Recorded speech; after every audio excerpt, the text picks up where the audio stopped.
Hi guys, i-share ko sa inyo yung CCTV video ng isang nakakatakot na pangyayari kagabi. Kung napanood niyo matatakot din kayo sobra. Hanggang ngayon nga natatakot pa ako Panoorin nyo na lang. So, pasado alas 12 kagabi nang dumating ako sa bahay galing sa church activity.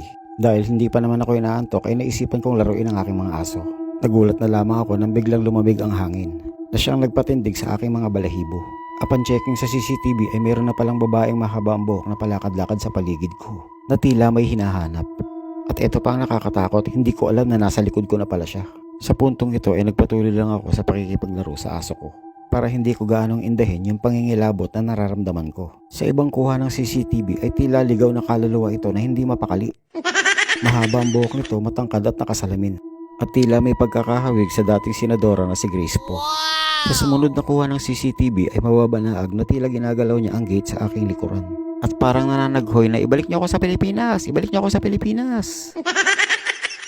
Ang mga sumunod na kuha sa CCTV ay nakapagdulot sa akin ng sobrang pagkatakot. Nang aktwal na makuhanan ang pagpasok nito sa aming bahay. Nang walang kahirap-hirap.